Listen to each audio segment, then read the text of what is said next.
The following is a presentation of the St. Louis Chess Club. Round 2 of the Spring Classic here in St. Louis.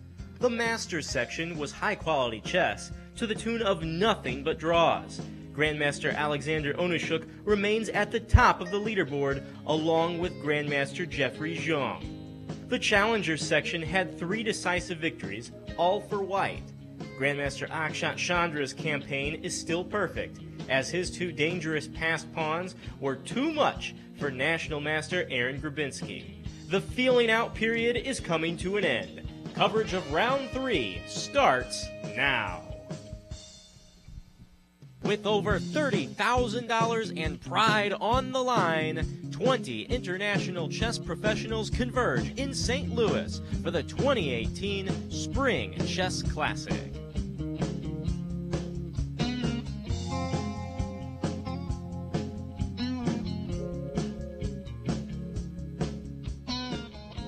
Hello, chess fans, and welcome back to St. Louis for Round 3 of the 2018 Spring Chess Classic. It's the strongest seasonal event ever here at the club. My name is Ben Simon. And I'm Vitaly Neimer. And we are the 2 most fashionably coordinated men in chess, at least for today. Oh, yeah, definitely. And isn't there a prize for the best fashion chess commentators? I don't know. Is there? I don't know, maybe we can get that worked on. I don't know. Right now, maybe not so much. But we are in the midst of this Spring Chess Classic with 2 10-player round-robin events. But let's take a look first at what happened last night, because we've already had 2 rounds. Last night, round 2 in our Masters division. It was all draws. Oh, yeah. I mean, it's a draw fest.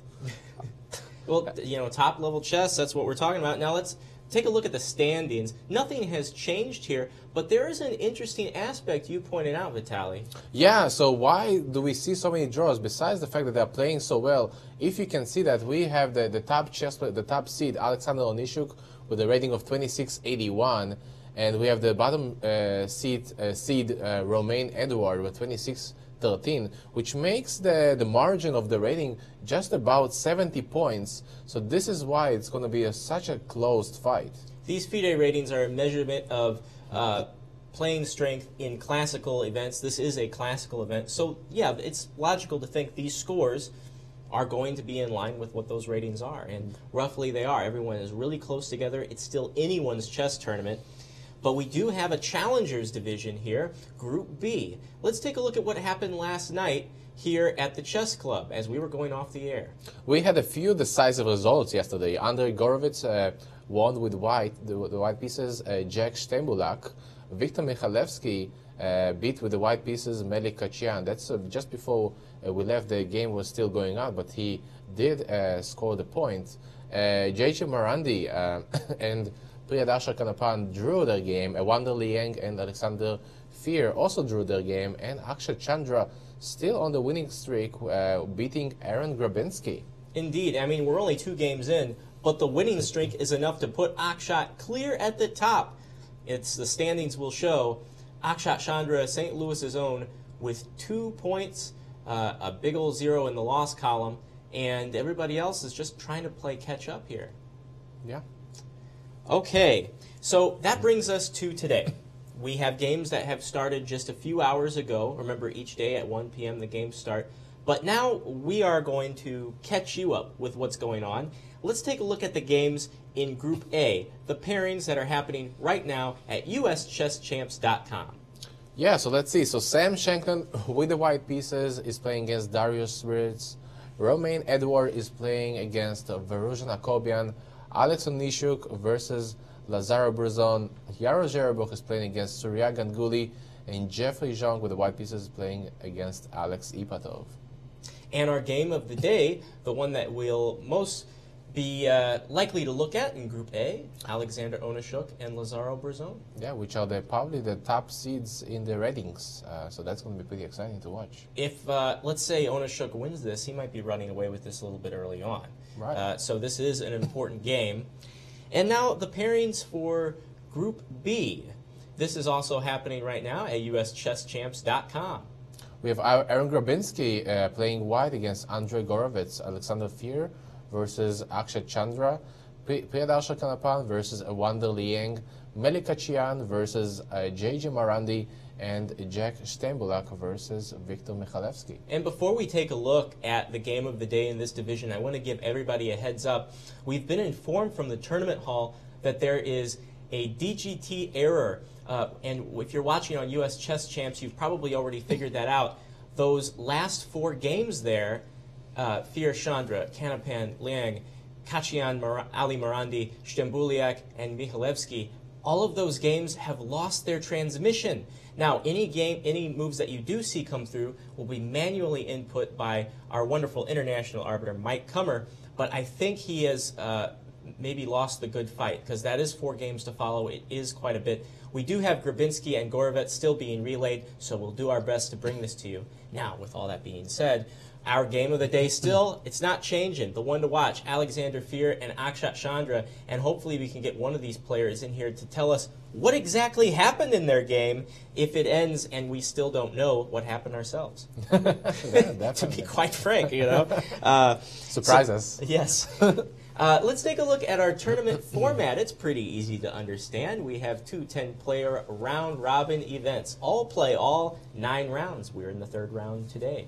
The time control is 90 minutes for the first 40 moves, and then 30 minutes bonus after 40 moves on both clocks. There is a 30-second increment from move number 1, and there is a 30-move draw rule in effect. So what that means is neither player can offer or accept a draw until after black has played, and thus both players have played their 30th move. And this is to encourage fighting chess, Vitaly. Exactly, let them fight. We want to see some blood spilled. Yes, and that's what we're here for. Let's take a look at the schedule.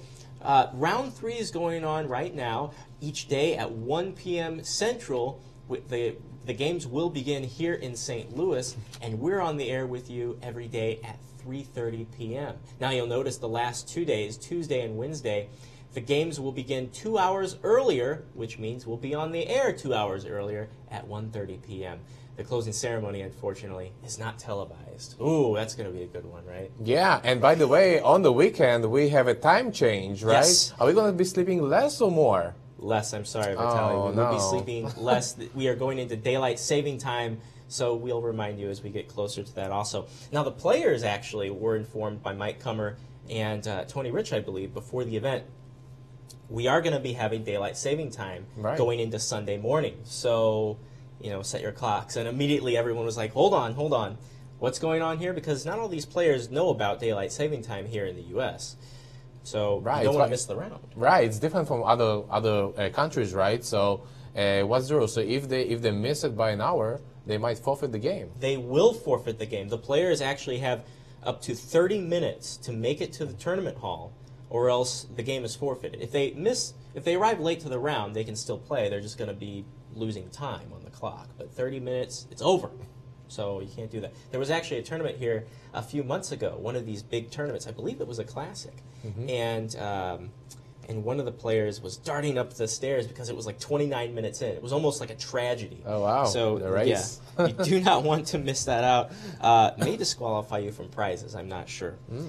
Speaking of prizes, let's take a look at those. Group A has a $22,000 prize fund, Vitaly. Yeah, the first place is going to take out the hefty $6,000. Second place, $4,000. And the third place is going to take $3,000, and basically all the places get something, $1,000 even for the last prize. And that includes Group B as well with a $14,000 prize fund. Here's how it all breaks down. Right, the top player is going to get $4,000, and then the second and the third place is going to get $2,500 and $2,000, and even the last place is going to walk away with $500. Now I have to mention to you, Ben. When I was playing myself in my youth, well, I was the one who had to pay the entry fee. I had to pay for the flights and hotels and everything. So the conditions that the players are getting here are just amazing, right? I mean, you get a prize anyway. You might get a hotel and a flight. It's just a win-win situation. So that's a great. There's really nothing like playing chess in St. Louis. And remember, like the Grand Chess Tour events, we have Magnus Carlsen and all of the so-called super grandmasters, because there's no title above grandmaster, and they're coming to town and they're really given the red carpet treatment. And it's not too different from these guys, and these are the 2600 Grandmasters. Often those opportunities don't exist for the Grand Chess Tour-like circuits for these guys. So this is a big deal. Yeah, yeah. And we always welcome some new players. If anybody wants to participate, they can always send us an email at info@the St. Louis chessclub.org. Yeah. Let us know if you want to play one of those tournaments. And we'd be remiss if we didn't wish everybody out there watching on uschesschamps.com a happy International Women's Day. March 8th, Vitaly, started all the way back in 1917 in Russia. Oh, Russian. By the way, we have lots of Russian viewers. Yes. So, поздравляю всех женщин с 8 марта. What he said, yes. Okay, so with all that said and done, let's take a look at what is happening so far. Let's get into the action. Alrighty. So let's start with our games of the day. The one that we have is Group A, Onishuk versus Bruzon. That's going to be a close fight. So as of right now, it looks like White has some edge because of the activity of his pieces. Now, if you see the pawns here on e3 and e2, that might be concerning for White, but probably in the long term, not right now. So right now, Black in his last move played this move, Rook to a7. That's a very strange looking move, right? It doesn't look like a move you'd want to play. Exactly. I mean, usually the rooks are just wants to come to d8. Well, the problem is that to get this rook to d8, he needs to move the bishop. Well, how do we get the bishop out? If we play bishop d7, for example, then we are going to hang. We might hang a pawn here on b7, not immediately, but that's going to become much weaker. And eventually, by the way, and if Black tries to play b5, well, he's just going to hang the rook. So that rook on the a8 really wanted to go out. So Bruzon had to play rook a7 with the idea, I think, to play the b5 move with a pawn, and then swinging his rook to d7 or maybe c7. So very interesting variation. Yeah, so as I said, looks like White is slightly better. He has more chances. Maybe if White wants to stop Black from pushing his pawn to b5, he might play something like pawn to a4. Yeah, so I think that White is pretty good in here. Let's try to play a4 here. And yeah, I actually prefer White a little bit. This rook on f4 is probably going to swing to d4. White has the control over the d file. Looks pretty good for White. We will see how Bruzon needs to find how to equalize. It's not so easy. So we are going to get back to this game. Let's see, what other games do we have here? It's notable to say here that Onishuk and Bruzon are two of the elder statesmen in this group. Along with Ganguly, Bruzon is 35, and Onishuk, the chess veteran himself, has played in so many championships, is 42. So in chess years, 42? Is that enough to be the oldest? Well, in this field it is. So. Yeah. And by the way, Onishuk also has another job. He's coaching a chess team at Texas Tech. So, oh, yeah. Right. So he's a coach and a professional chess player. That's quite impressive. Yes. Because I'm, for example, for me, I'm just coaching professionally, and they take so much time. So doing both together is pretty impressive. It's quite the balancing act, for sure. Okay, so let's see what else do we have here. Let's look at Jeffrey Zhang and Alexander Ipatov at their game. Okay, well, that is also looking pretty interesting. What do we have here? So White is a pawn up on e4, and I like that. Also, Black has those two double pawns on g4 and g6. Right now, it's White to move, and obviously his rook is attacked on d4. I suspect that White is deciding where to move his rook. Um, there are some interesting ideas. He might move the rook to c4 to attack this pawn on c5, which is going to be very difficult for black to defend, actually, because he doesn't have b6. Knight will just take the pawn on b6. On the other hand, maybe he wants to play rook d3, just to move the rook backwards, or maybe rook d2, just to make sure to defend this h2 pawn, because I think that black's idea might be to play rook h8 and attack this pawn on h2. Yeah, lots of ideas. I really like white's knight here on d5. Really lots of squares to go to. He can go to f4, c7, e7, b6. He can both attack and defend at the same time, and that's what really we like about our pieces in chess. I mean, if they can attack and defend, multitasking.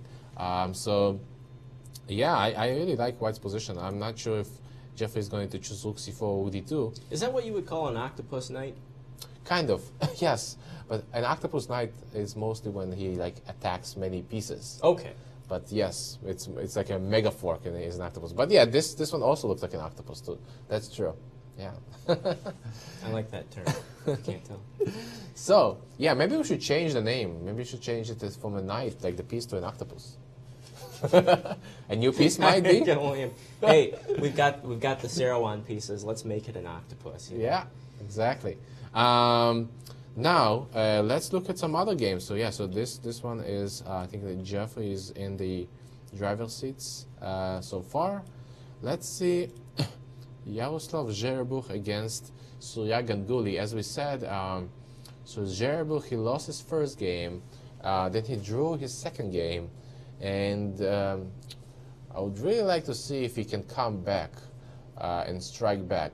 So let's see what's going on here. So it looks like white is leading, right? So white has a rook for a bishop and a pawn. So technically white is material leading.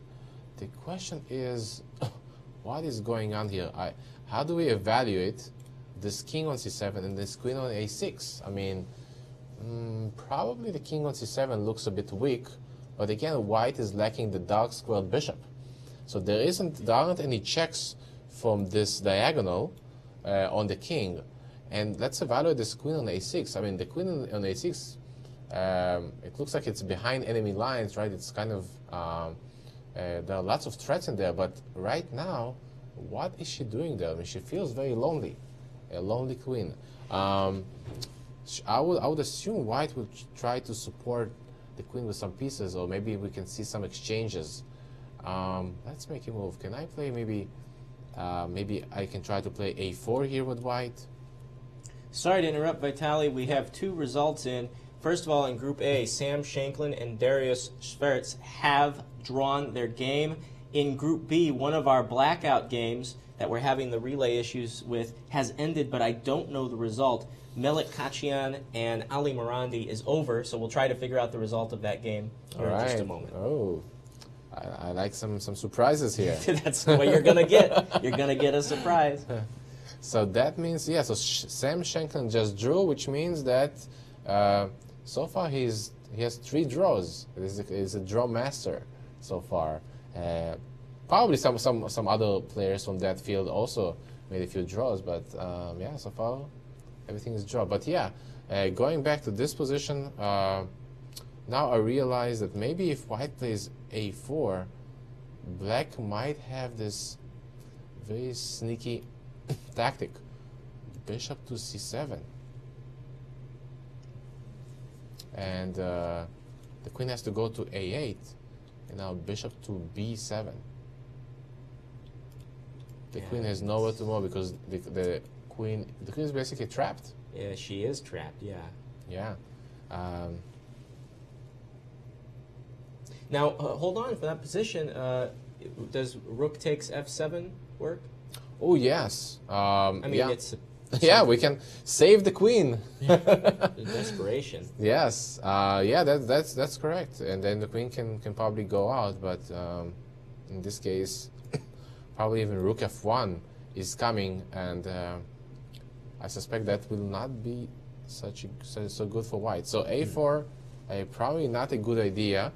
Yeah, I don't know. I mean, maybe we can try to play something like bishop to f5 to try to exchange this bishop, because that's eventually how it is going to defend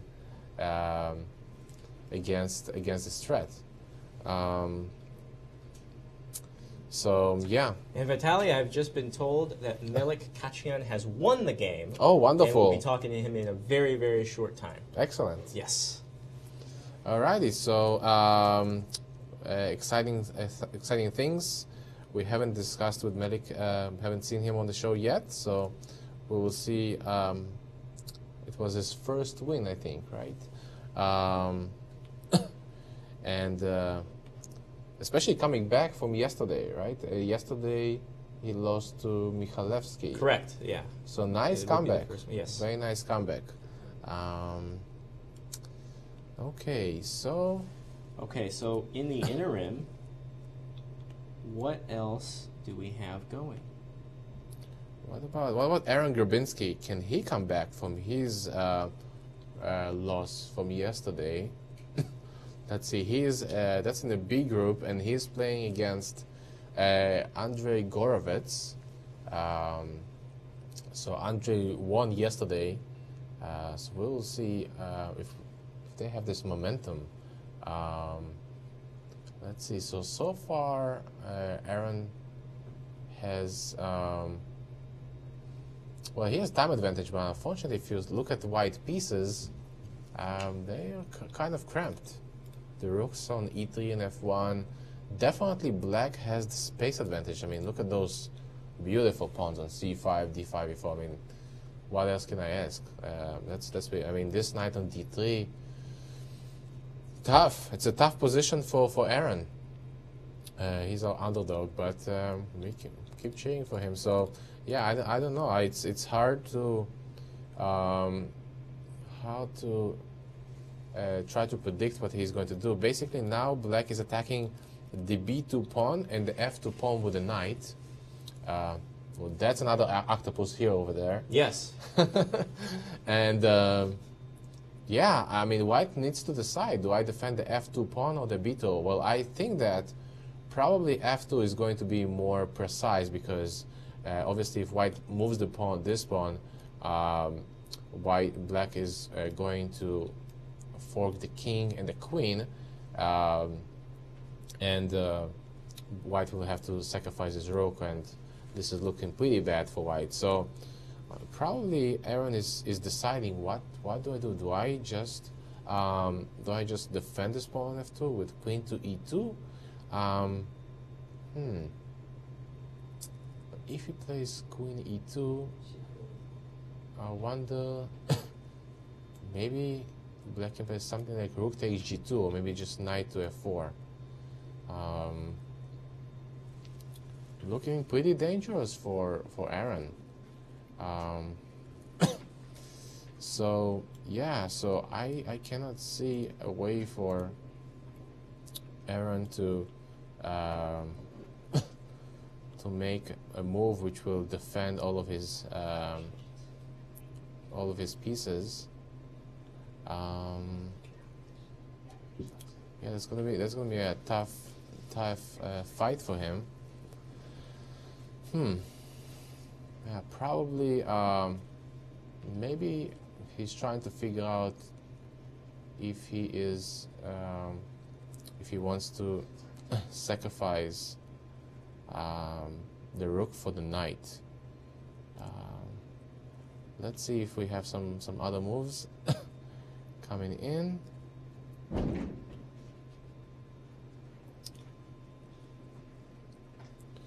Yeah, it's going to be definitely a tough fight for him.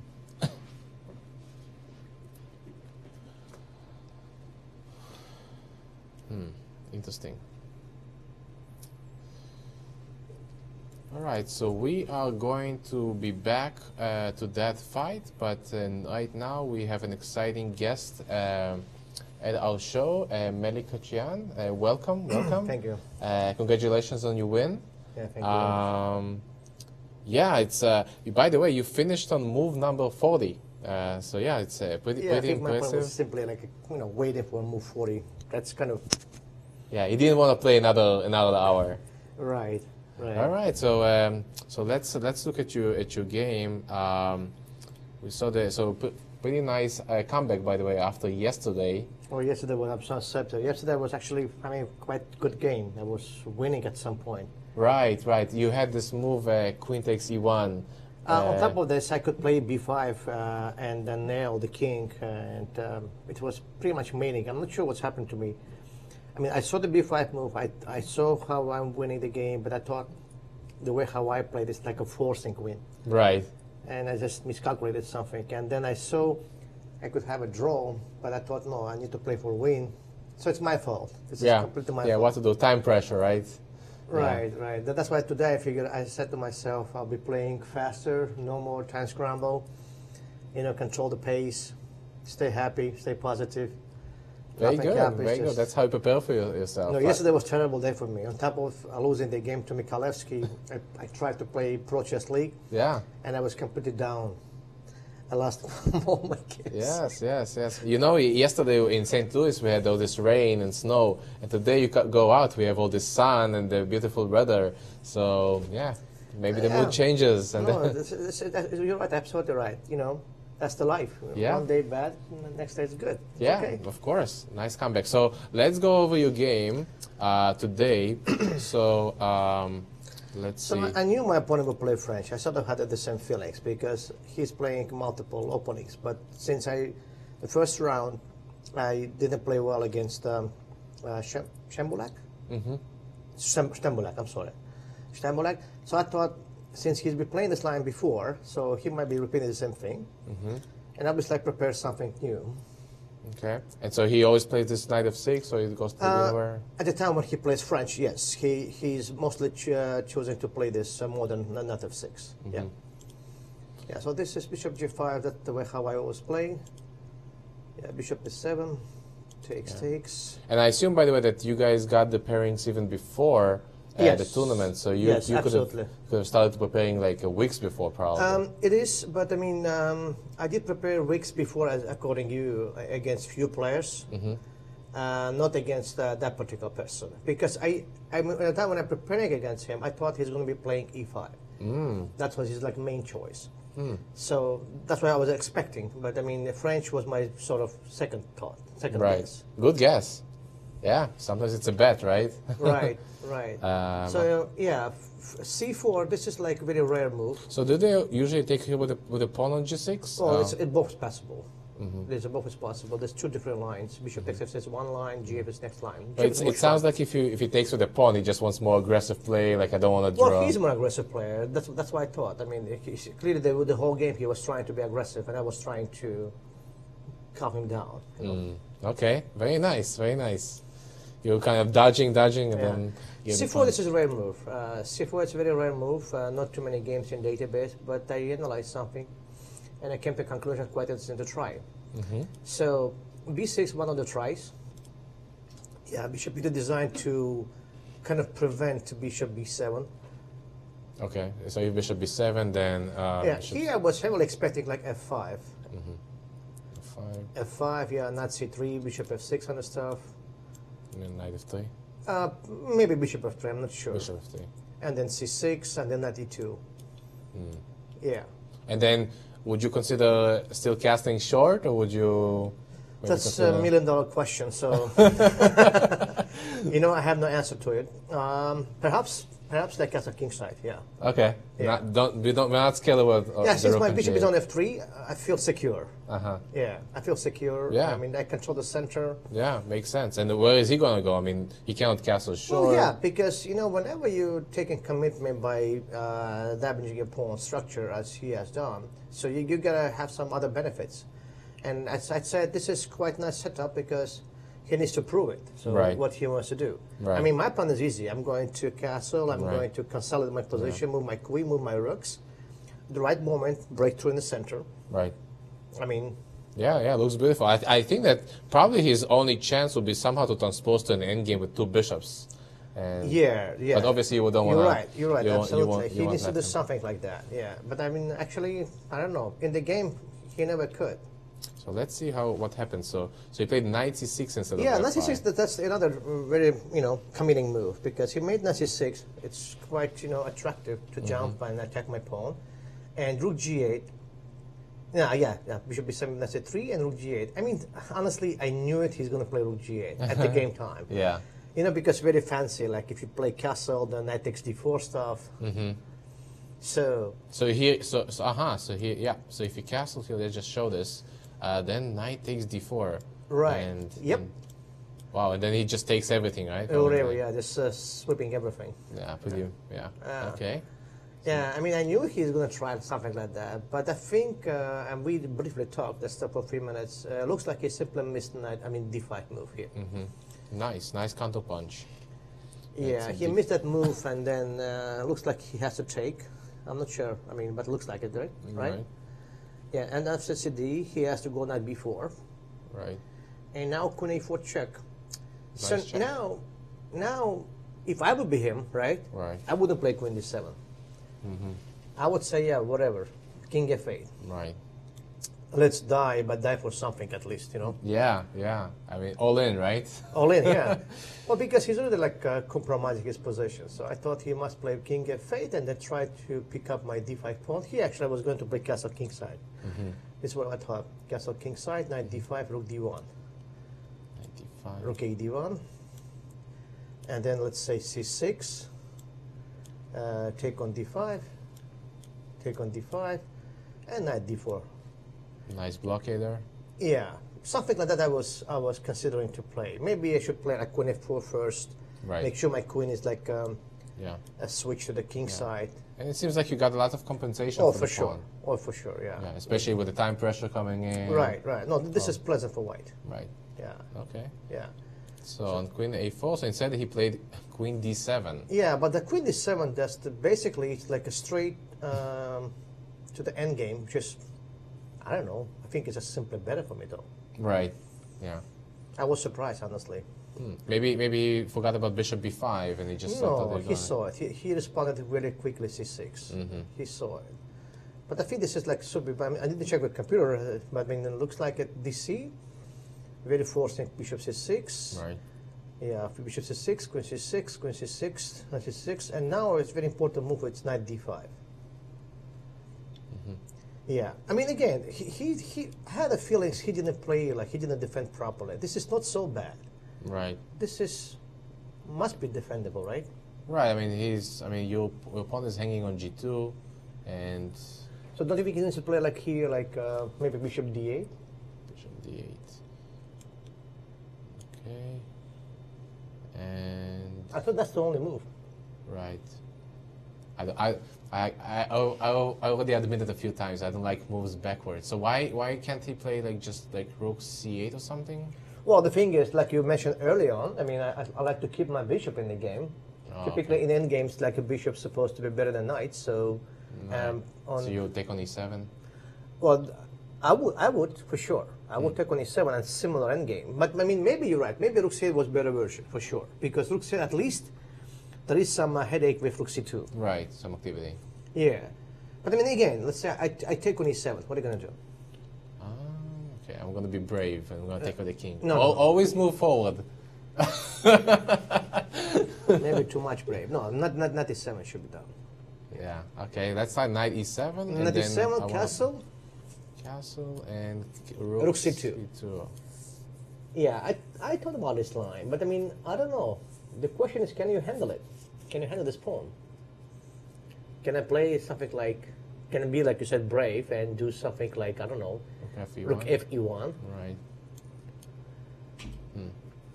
Take, and then if knight you d4. take on b2, yeah, something maybe rook ac1, maybe knight d4. Yeah, and okay, maybe I have to move my king. Yeah, it's pretty complicated, but And rook c7. White's better though. Brad, that's true. Yeah, you are better. Yeah. So maybe that's why he wanted to avoid those complications. Yeah. Yeah, but maybe you're right. Maybe that was the best chance anyway, because the way how he played, it was so passive. With bishop d8. Yeah. No. He played actually castle queen, right? Yeah, let's go to I that. believe he played castle queen. So after knight d5, yeah, he castled. But now the difference is the rook on d8 doesn't have access to jump on d2, so I can take and castle. Here, another chance. I thought the only move here, rook d3. He got to create complication, but now we have a bad pawn structure. You have to do something because some activity, something need to compensate your pawn structure. And he didn't feel the urgency, in my opinion. He just thought, oh, this is he can handle it. But he played this impulsive knight d5. Yeah. So what is your plan? Do you want to exchange the rooks? Very simple, restriction. Control the squares. Yeah. That's why I teach my kids. Yeah, good job. Yeah. So rook, knight d5? rook ac1 and rook c4. That's it. So you stick the bit, so knight cannot come to b4, not to f4. Yeah, rook c4 was a very good move. Yeah, that's nice rook left. Rook h4 is coming sometime. Yeah, everything control. That's it. I mean, the whole fourth rank, it's like controlled by rook, and that's it. So I think after rook c4, I knew I'm going to win the game.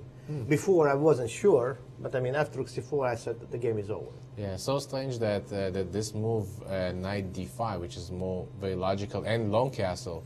It's logical, but it's not logical because again, whenever you play such situations, you got to activate your major pieces first. Right. Yeah. And it's an endgame, so maybe he was supposed to leave the king in the center. So, yeah, so nice. So let's see how it went after rook c4, a5. And then a3, another restriction. Nice. You're taking your time. And then h3, another restriction. Wow. Yeah, now he. Rook that's f4. it. It's on another blunder, by the way. Rook f4, I think it's just awful for black.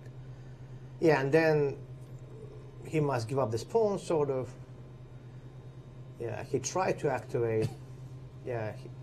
But you don't let him. Yeah, here it's funny. Like rook e4, rook e4, knight c2. Originally, I was going to play knight c4 and win this move.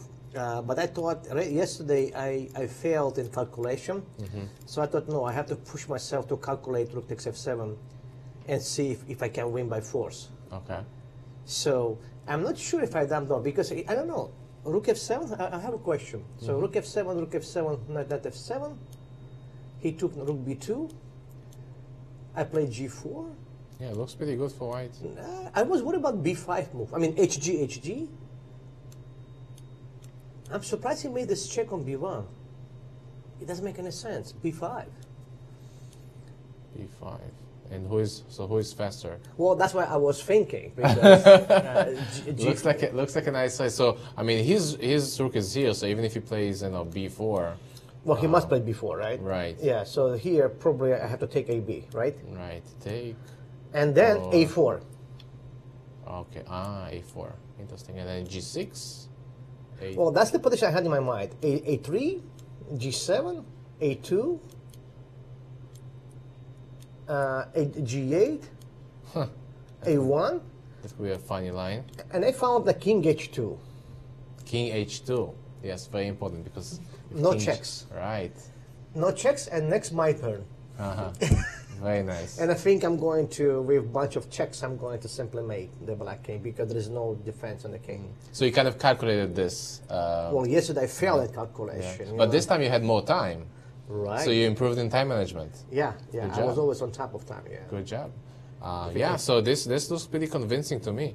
So instead of taking. Yeah, but that's what the last chance. Practically, that's what he has to do. The way how he played is just no chances. Yeah, because he tried to annoy you, but yeah, then but there's nothing here. And he lost the rook, right? I mean, king d6, knight c4, and then. Yeah, very nice game. Congratulations. And how do you feel here in St. Louis? It's not your first time. No, not the first time. I love to come here. It's tough tournaments here.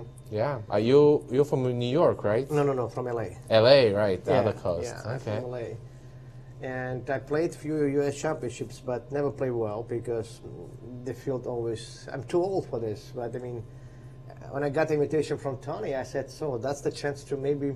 Yeah. Reborn? I don't know. Yeah, that's fine. Let's try. Yeah, you know this last week I just turned 30, and my wife told me, "Oh, you're so old." Young. But yeah, the 30s are the new 20s, right? And the 40s are the new 30s. I'm almost 48, so. Yeah. So, well, thank you so much for joining us, and good luck in your next round. Thank you, guys. And you guys have an amazing show. I've been watching yesterday, so yeah, you guys doing a great job. Thank you so In much. general, St. Louis is honestly is the best place to play chess. Oh yeah, definitely. Yeah. Come join us here. Come live. Absolutely. And we are going to get into a short commercial break, and we're gonna see you after. A question on Twitter from Damas. I should not have pronounced that. That was a bit of a trap, yeah? For those of you who are new to chess, it might look like ba3 is an illegal move here because white advances pawn 2 squares, not 1. But it's a little something we call en passant. And you can do that, but you have to do it instantly. You can't wait for a move, like let's say play king e7, king g2. And now try, because could I do it? I'm sorry. This is too funny for words. This is a software glitch? I'm pretty sure there's not a lot. Lawrence. Hello, Lawrence. Yeah, I'll play 4 against Lawrence. And now he's going to play something against me which we discussed at length during the course of my stay. Yeah, he told me this is excellent. d5, this was what I was kind of hoping for, because now I think e5 is quite strong. No, Lawrence, this is not how chess works. Sadly, it would be much, much more fun if chess actually worked like this. But I don't think it does. Or maybe it does. Well, that's me regretting what I just said. How did I get from there to here is a little bit beyond me. And what's worse, I will never hear the end of it. My quality of life has just gone downhill tremendously because I'm actually sharing the office with the guy.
There's a weekend vacation, a one-tank trip in a nearby city you won't want to skip. St. Louis is the stop for non-stop fun. So much fun for your family, infinity plus a ton. There's museums full of art and super fun slides, upside-down concretes, twisty, turny rides, houses full of magic, some with butterflies, gardens growing flowers, parks with giant eyes. St. Louis is the stop for non-stop fun. So much fun for your family, infinity plus a ton. Infinity plus a ton. Welcome back to the 2018 Spring Chess Classic. I'm Ben Simon. And I'm Vitaly Neimer. And we're in the midst of round number 3. You just heard from Melikset Khachiyan, a former U.S. Championship competitor. We were talking during the break about how difficult the U.S. Championship has become in recent years. He played here in 2009, 2011, and 2013. Those were the biggest U.S. championships we had here in St. Louis. Of course, we're coming up on not the 10th anniversary, but the 10th edition of the U.S. Championship here in St. Louis, and also later this summer, the 10th anniversary of the Chess Club. Should be great. We're going to have Wesley So, Hikaru Nakamura, Fabiano Caruana, the top 3 in the U.S. to be sure, and then a field of really tough contenders, a 12-player tournament here in St. Louis, U.S. Championship. Yeah, we have lots of new grandmasters in the United States, and also, I mean, you just mentioned Caruana and Wesley So. I mean, and they're from other countries, but they decided to stay here. So the field definitely getting much stronger every year. We are a country of immigrants. Oh, yes. With the great American melting pot, as they say. Yeah. So during the interview, we did have a game end that was in our blacked out area of the tournament hall. Priyadarsh and Kanapan as white had a draw against Wonder Leong, and we have our trooper himself, Mike Kummer, upstairs inputting the moves. If you're watching on uschesschamps.com, I believe that the entire game has been input. It looks like 35 moves, so that is a draw. Okay. So far, there are 3 games left going on in Group B.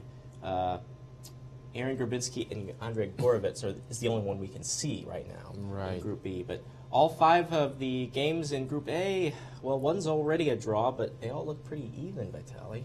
Yeah, let's look at some of the games. Let's see, who didn't we look at yet? What about Eduard Romain and Verushna Kobian?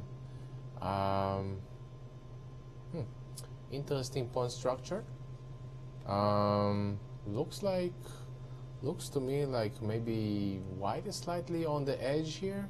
White has a little bit more space, but it's pretty equal. It's pretty equal, I would say. The only question is how does black needs to stop this pawn from advancing the h pawn, because if white can create some threats like h5 and h4. So really going to weaken the king. I mean, just look at the black king. He's just here alone, and white can swing his rook to g4 and attack on g7. So really, black needs to do something to figure out how am I defending my most valuable piece. Interesting. Now, again, probably black is thinking, how can I exchange pieces, right? Because when we are under attack, we want to exchange pieces. So if black manages to exchange queens somehow, he can probably easily draw this position. But yeah, I feel like there's a lot of tension in this position. This is move 31. Both players have 8 minutes, and so that means they have about a minute per move, which gets them to the time pressure. So it's going to be interesting to see how that game goes by. Let's go to the other one. Let's go to our game of the day, Lazar Bruzon versus Alexander Onishuk. Last time we left, black had issues with this bishop on a8, if you remember, and to develop this rook on b7. It looks like the bishops got exchanged, so that probably got black much happier, although black did lose a pawn. So white is a pawn up, but really those two pawns, I really don't like them. How did that happen? Can we go back to where we were? Right, so we left at somewhere here. Rook a7 was played. And now white played, rook d to f1. Okay, so white decided to control the f file instead of the d file. Okay, interesting choice. Maybe because if I put the rooks on the d file, where are they going to go? The d7 square is defended, the d8 square is defended. So white played rook d to f1, and I wonder if his plan was somehow to sacrifice the rook on f6 for the knight, because that is going to create. So for example, if black would play b5, take, rook takes, and then I can swing my queen to g5, my bishop or my knight are going to come in, and really black is in a lot of trouble. So this is why the Cuban Grandmaster played knight d7. Now, I always say that moving backwards is not as good, but in this case, you have to. Right? I mean, you have to defend your knight somehow, and it's with a tempo, because the knight is attacking this the queen on e5. Wow, knight to d5. An eye for an eye doesn't work this time, though. Right. So let's see what happens. So queen d8. So why did black did not take the queen? Because of the check here, and king h8. What does white plan here? looks very interesting. It definitely feels like white's supposed to have something. Maybe to capture on c8, but I don't really want to give up this knight or something on f7. I definitely have a hunch that white should have something in this position, but this is why black played queen d8, again moving backwards. Okay, interesting technique. Queen d4, b6, bishop g4. There's a mate threat here on g7. So black had to play f6, defense from the mate, but also a little bit weakening the e6 pawn. Knight to b4. The threat is knight coming to c6 and forking the rook and the queen. Bishop b7. So finally, black develops his bishop. And this is move number 23. Now, in the opening principles, we're supposed to develop our pieces pretty quickly. Yes. The knights and bishops, but yeah, sometimes we can delay the developing of the pieces. And here's where he sacrificed the pawn. Queen a8, a nice swing for the queen. She's gonna be overlooking over this pawn and this long diagonal. Although I don't really see a use for this diagonal right now. But knight e5, I really like this knight on e5. Real octopus again, I guess. But knight on e5, attacking this rook on g4. And this is the position that we have on camera right now. Alex Onishuk and Razan both are looking at the board, calculating variations, and their time is, they have less than 4 minutes. Wow, they are in move number 26. That is going to be a blitz now. They have to make 14 moves in 4 minutes. Yeah, it's getting down to the wire. Now remember, there is a 30-second increment, but it's not much in the grand scheme of things. I mean, how much thinking can you really do in 30 seconds? Exactly. It's really just to make sure that you don't run out of time, or flag, as the old school term goes. Yeah, so usually in these kind of situations, you just don't want to blunder. But other than that, yeah, I think it's a very double-edged game, and every move matters. So, for example, if let's try this. So, okay, where do I move the rook to? I mean, can I move the rook to f4? I guess the rook going back there, and now maybe rook d7. Rook d7, attacking the queen. Well, in this case, actually, the queen can. I don't want to to drop this pawn on b6. What else can black do? Well, rook d8. Let's try rook d8 instead. Get our last rook into the game. Maybe queen e4. Wow. I'm not in time pressure, and for me it's even difficult to figure out the moves here for white and for black. So I think it's going to be a very close fight. Yeah, it could be. So though it looks like it's equal, my bet would be that it's not going to be not going to walk away like friends. Well, we've seen it before. That's true. Elsewhere in Group A, Jeffrey Zhang and Alexander Ipatov have drawn their game in a repetition situation.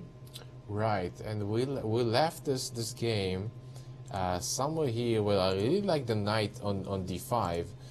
This is where we left it after rook c4, and I said I really like white's knight and white's position, but obviously black has some counterplay on the f file and the h file. This queen might become dangerous, and black did play b6. And I cannot take the pawn because of maybe if I go rook b8, that maybe because of bishop to b7. This bishop might become very strong. So instead, Jeffrey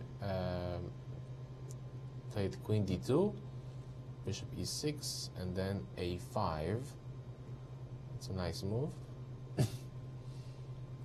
Now king to g1. Okay, what was the... Okay, so now black wanted to take on d5. with the rook. So let's say if we take on b6, rook takes d5, pawn takes d5, and probably bishop takes on d5 or rook takes on d5. Probably queen takes first. Take, take, take. And we are dropping a full piece. And in this case, white is close to resigning. So there are some problems here for white. So this is why white played king g1. He was preparing for this check.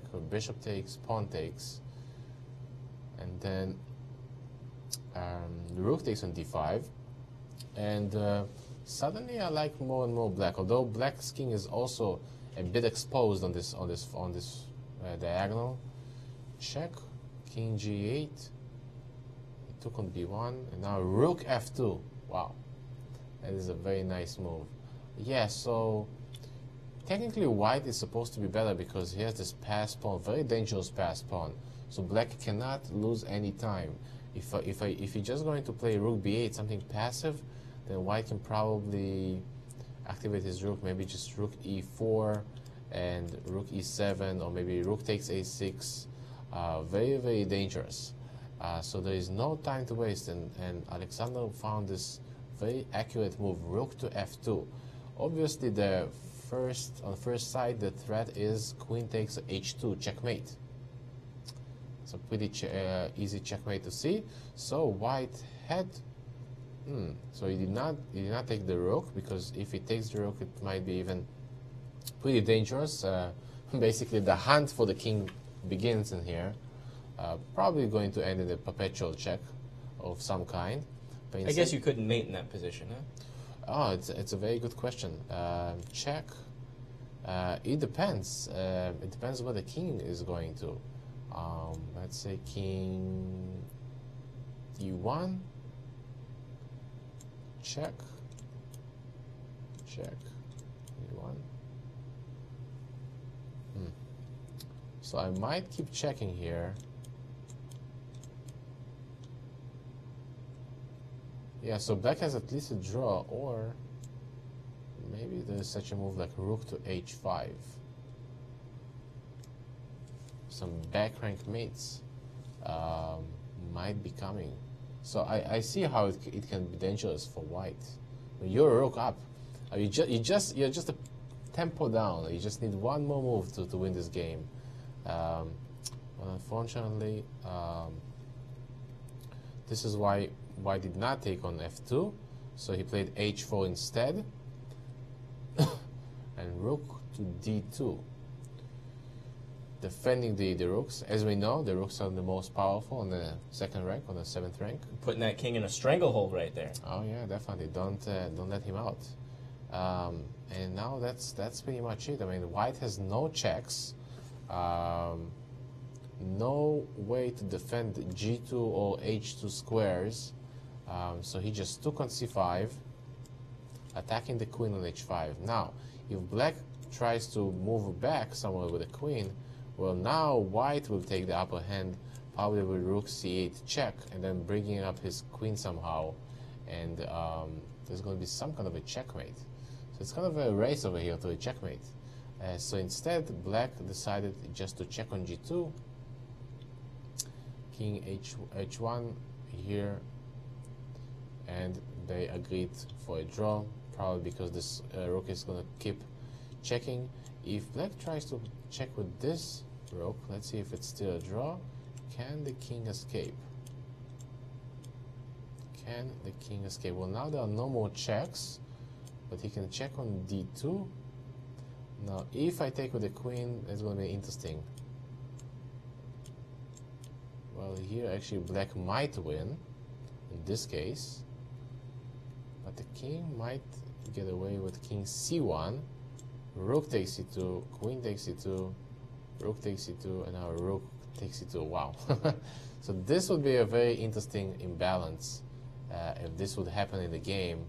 But I think that really only white can win here because of this strong pawn on b6, and white is going to pick up this pawn on a6. So only White is the one who's playing for a win. So you think Ipatov's decision to force that draw was a good idea? Yeah, pretty much.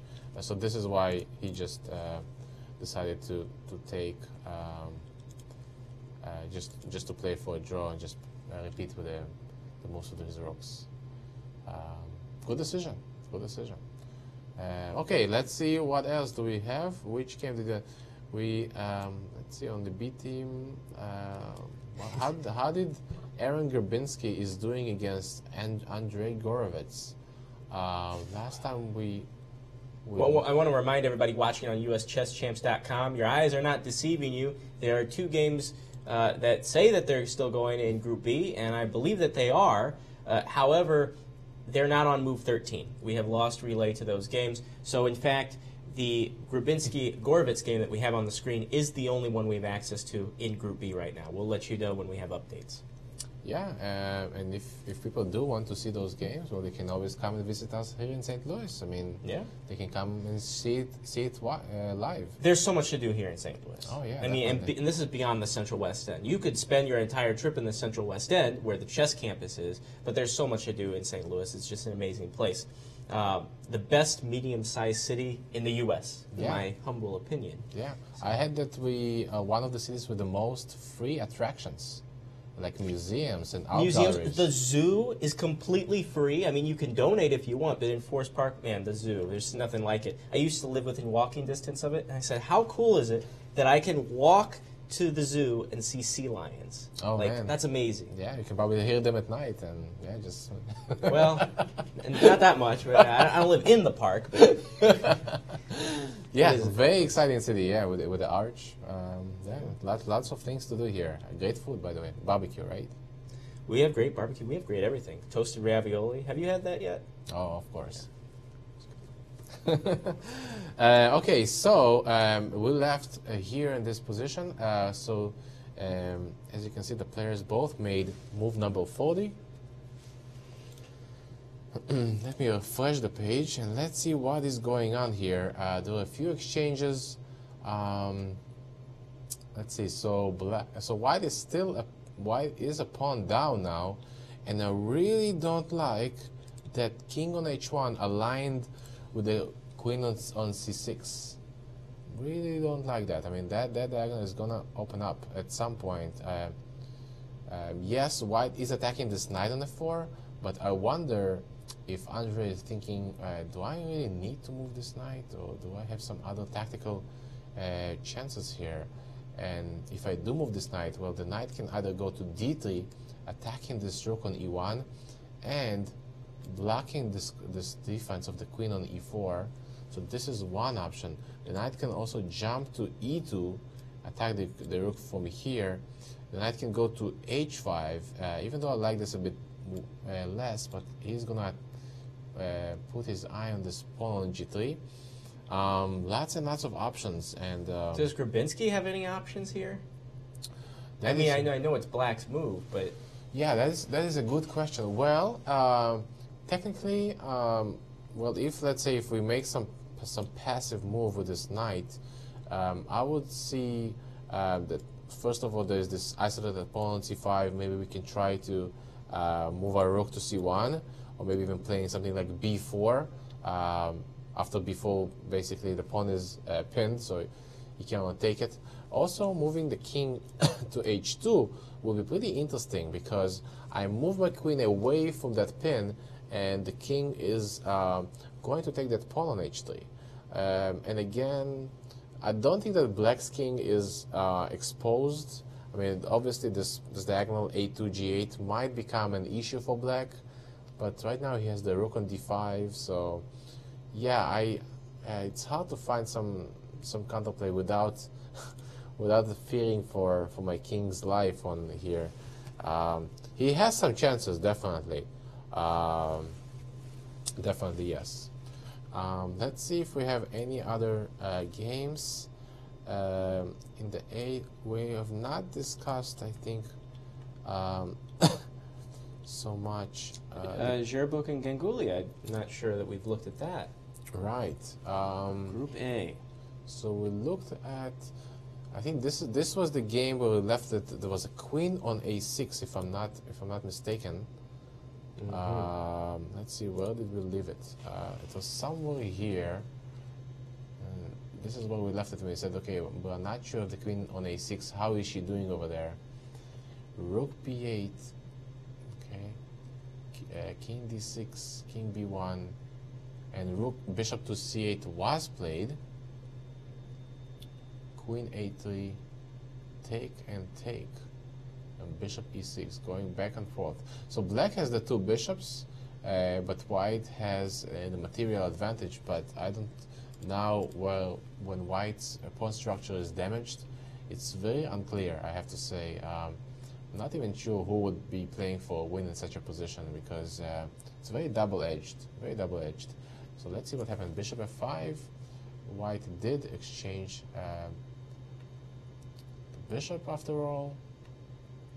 G3, pawn takes, bishop f6, rook e3, e5. Okay, well, I really like those two pawns. Now, they don't look so dangerous right now, but trust me, those guys are moving forward. And once they get to somewhere to the third rank, white's gonna feel the pressure. Also, if black is gonna play d4 and put the pawn on e3, it's gonna cut the rooks away from defending this a3 pawn, and I think that white might get into trouble. So let's see what happened. King d1, e4 was played, very good. h4, white is trying to get some counterplay. King e5, h5. I wonder why he didn't take this pawn on h4. So if take, rook takes on g7, white might get some counterplay by checking the king from the sides. So maybe this is why. So black just prefer to play with the king. h5, king f4. Look at the king. I mean, this king is that is the power of the king over there. The king is basically forking the two rooks, not allowing them to move backwards or forward. One king and chasing those two, pretty much like handcuffing those two rooks. So this is why Yaro played rook to b3.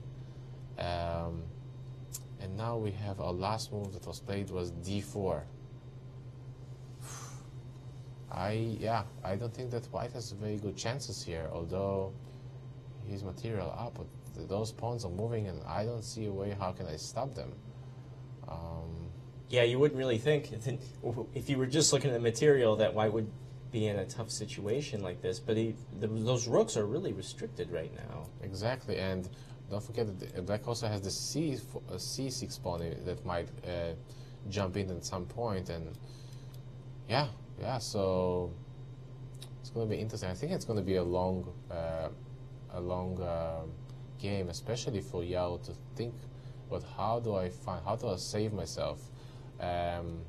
I would suspect that he is thinking about king to e2 here. But wait a second, can he play king e2? Well, if he plays king e2, black has this amazing move. d3 check. Bam, that's it. White can resign. Why? Because there is the connection between the rooks is being cut, and now if he takes the pawn, then the king takes on g3. So you already see that we even have some tactics in the endgame. It's getting dangerous. So the king cannot come to e2. King d2 maybe. But you know, the problem in such positions is that just white is just paralyzed. Black has no weaknesses. I mean, g7 is not really a weakness. c6, it might be some kind of a weakness, but there's no way to attack it. And yeah, I mean, even if black just moves his rook backwards and forward, I mean, there's no way that black can lose this. That would be impossible. So yeah, tough spot for Yaro. Tough spot. So we are going to get back to this game. All right, and in Group B, been told that international master Jack Stambuliak his game has ended with Grandmaster Michalewski. We do not know the result as of yet. That is one of the boards that we had the disconnection on, but that game is over. We'll find out shortly who won or if it was a draw. Yeah, just to show real quick what they have in the opening. Jack Stembuliak is playing white pieces against Viktor Michalewski, and we have the Grunfeld defense. In that defense, black is giving up the center, just in order for black to attack the center. I know it sounds strange. Like I'm giving you the center, please take it. But then he's coming over there with the bishops and the pawns. Usually the main move here is something like knight to f3. That's the main move. But I think Jack surprised Victor with his move queen a4. I'm sure that Jack prepared it at home, because I know that Victor is playing the Grunfeld many times, and that's how it goes in professional chess. You gotta prepare for your opponent. Not a day before, but sometimes even 2 weeks before, sometimes a long time before. So I'm sure that this all was prepared. And I really liked, if you can see this position, white is delaying his castle. He's not castling yet, but he just wants to take out all of his pieces out. I really like white's center, because usually black needs to play this move c5 to undermine the center somehow. But really right now the knight on c6 and the bishop on g7, although they are attacking this pawn on d4, but that's pretty much it. So let's see what happened. Bishop g4, queen d7, and this is pretty much where we got cut. And I really like white's position, so I wonder if Jack was able to win this game, to use his advantage. Yeah. Who else do we have?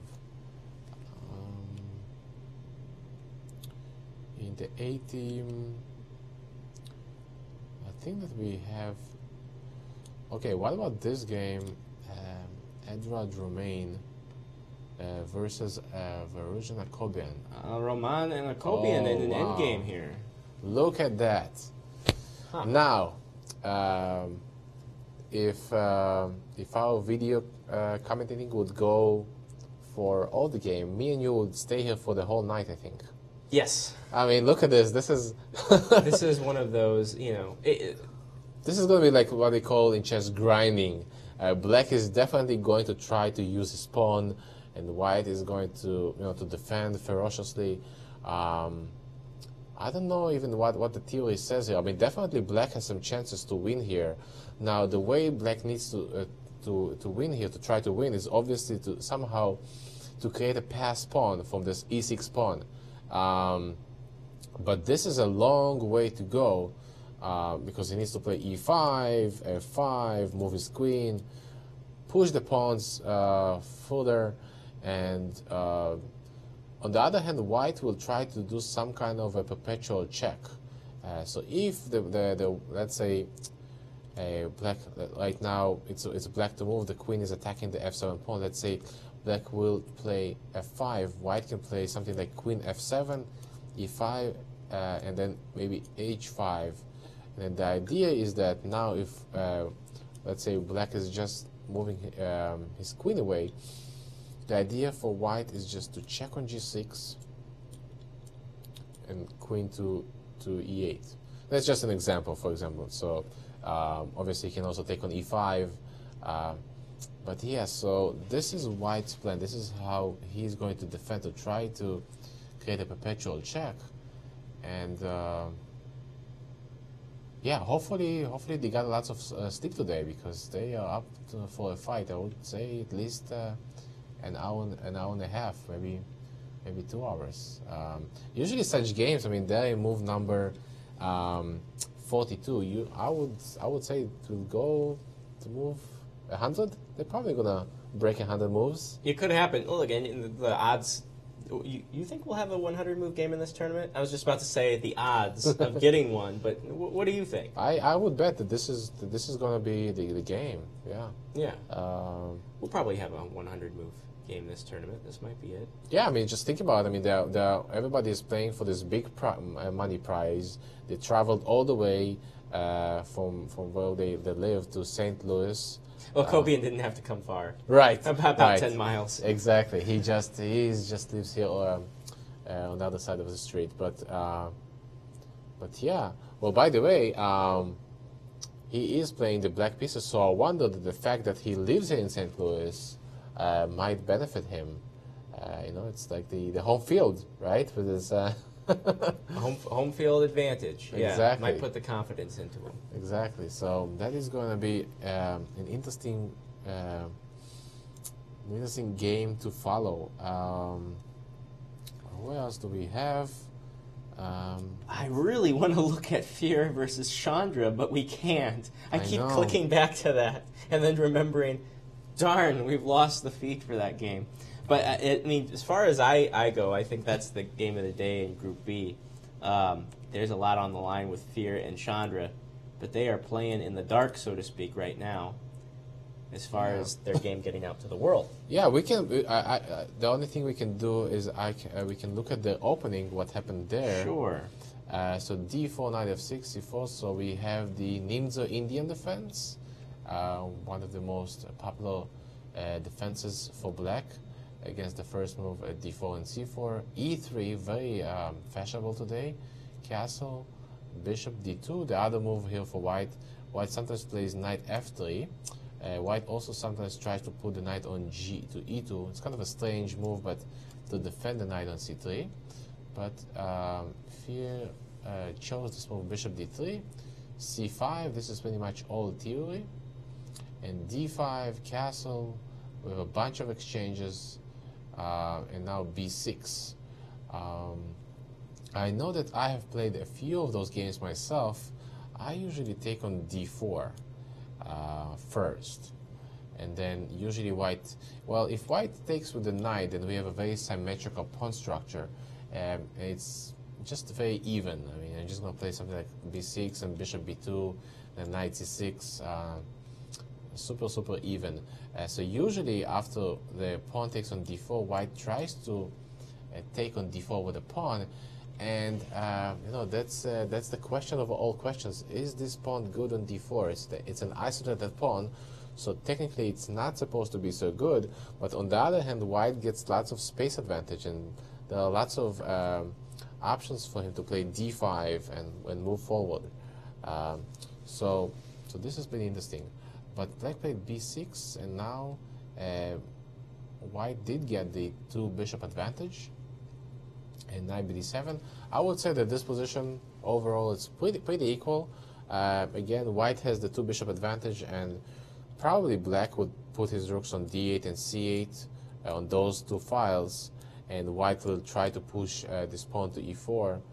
Kind of reminds us of the Grunfeld, but not exactly. There is no bishop here on G7.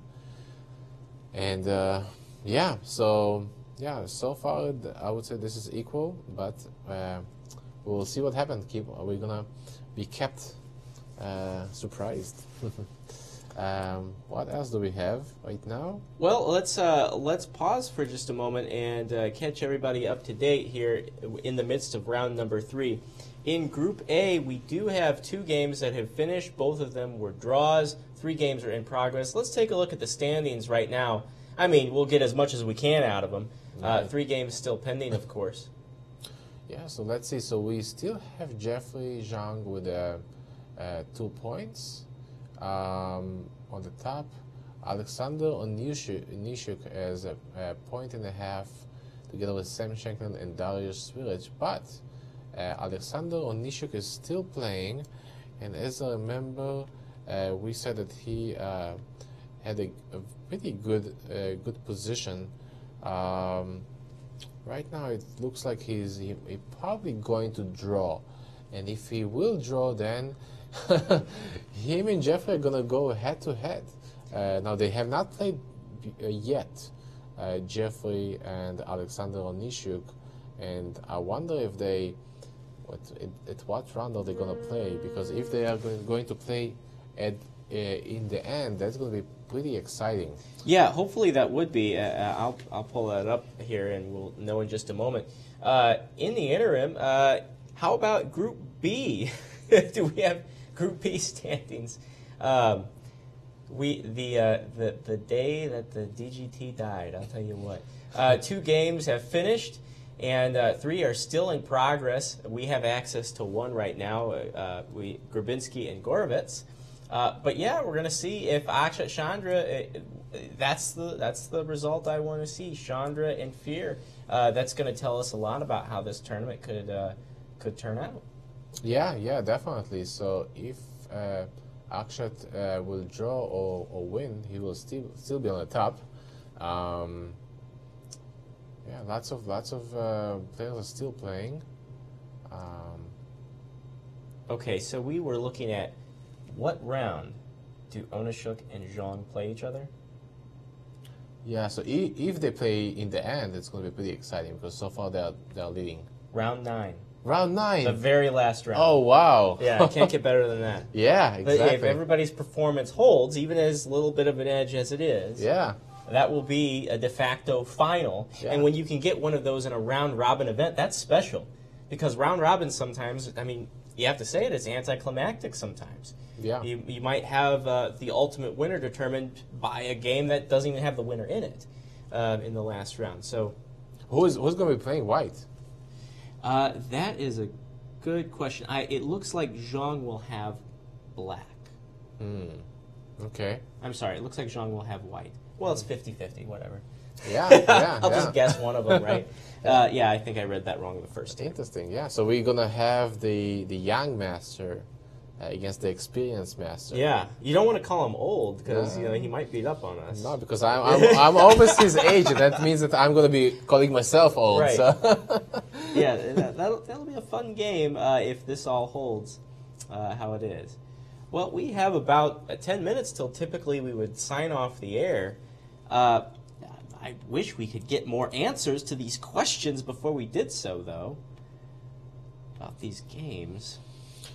Yeah, so we can still look at a few of the games. Yeah, let's give it a few minutes. Let's see. Let's jump to Gorovets and Aaron Grabinski. Andre did move his knight to e5. As predicted, but he spent a lot of time on that move. And I wonder why. Still, Aaron is always ahead in time,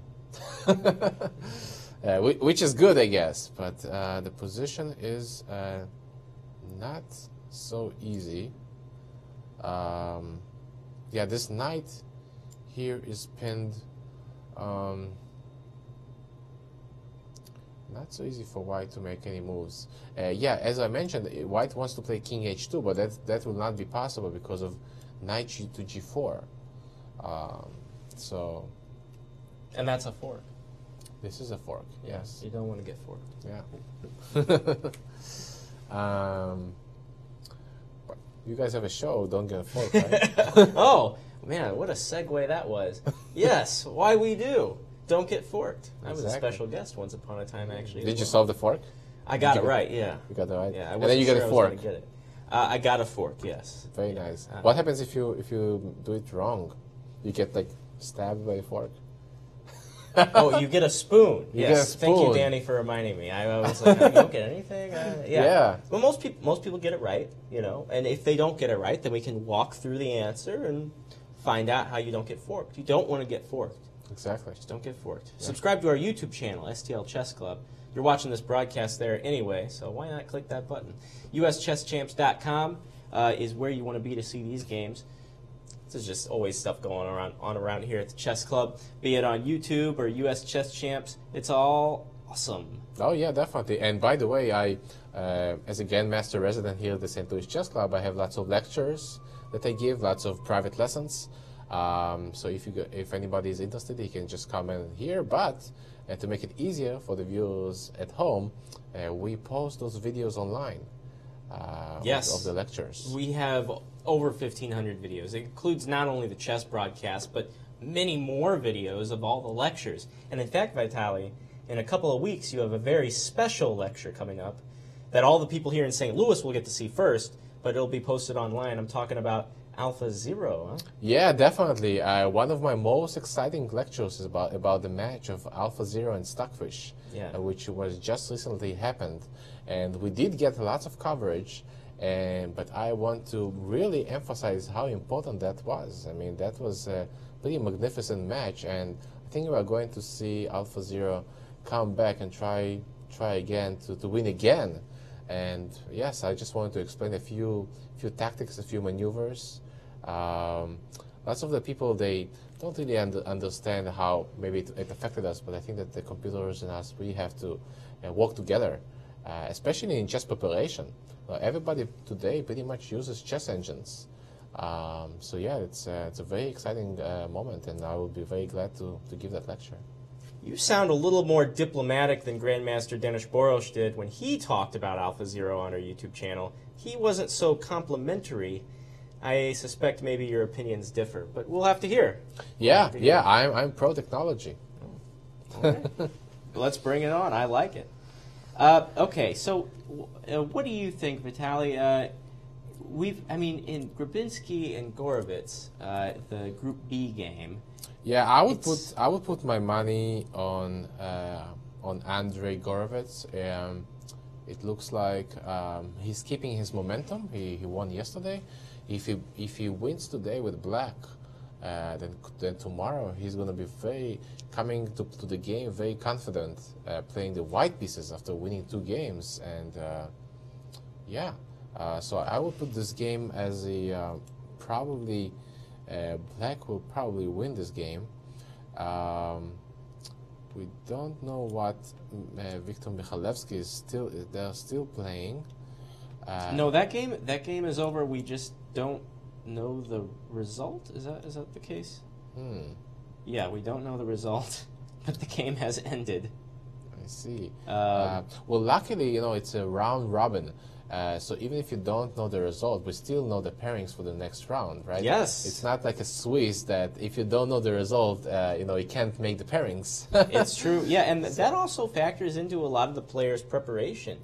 We were talking about Melik earlier in the preparation, and because it is a round robin, you know who you're going to play. Exactly. So there's no surprises. This is not a big Swiss tournament where the pairings go round to round. You get a lot of surprises that way. Here, not so much. Yeah, I mean, the players know who are they playing against, even what color they are playing against them. So it gives them lots and lots of time. I know that from my experience, I usually start to prepare immediately, pretty much even 2 weeks before the game. It is not the same in just an open Swiss, and I know that I've been to a few chess tournaments here in the United States, and some of them don't even give you any time to prepare. They even specifically publish the pairings just 10 minutes before the round. And I remember that I used to go to play against my opponent. Some opponents they actually deliberately will be late to the game for 20 minutes, maybe half an hour, just because they really want that time to prepare for their opponent. So luckily, we don't have those problems here. No, we don't. Now, if you're watching this broadcast on the Chess24 module, you will not see the pairings for the next round. They just aren't loaded in yet, but they exist. So if you want to see the games that will be played tomorrow, you can, on uschesschamps.com, under Spring Chess Classic at the top, go to Pairings and Results. And they are in there. They don't look as pretty as Chess24, but they are there, and you will see that tomorrow we have games like Wonder Liang and Melikset Khachiyan, Chandra versus Priyadarshan. This is Group B, by the way, of course. Grabinski, Alexander Fear, J.J. Alimirandi versus Jack Stambuliak, and Andrei Gorovets versus Viktor Michalevsky. And in Group A, Daro Sverts versus Alexander Ipatov, Ganguly versus Zhong, Bruzon versus Zherbukh, Akobian and Onishuk. That should be a good one. And Shanklin versus Edouard. So that's all coming your way tomorrow. Yeah, very exciting stuff. And by the way, on the same website, people can read the bio of the players. Yes, we do have the bios for all the players. Some of these names you may not have heard before, and some you want to get reacquainted with. So the bios are all available at uschesschamps.com. I think we'll probably have some photos from our club photographer, Austin Fuller, available as well. Well, that might do it, Vitaly. I know, it's 5 o'clock 5 o'clock. We work a 9 to 5 shift. It's very, very strict. Yeah. So, but you can keep watching the games at uschesschamps.com. Remember, each day, the round itself starts at 1 p.m. Central Time. We come on the air at 3:30 p.m., with the exception of the last couple of rounds. So, uschesschamps.com is the place to be. And this broadcast was produced by the world's greatest production beat team. Tammy Hyde is the technical advisor. Jonathan Schrantz was getting interviews. Isaac Schrantz is on graphics and sound. Our technical director is Danny Machuca. My name is Ben Simon. And I'm Vitaly Neimer. And until tomorrow at 3:30 p.m., we say so long from the Show Me State.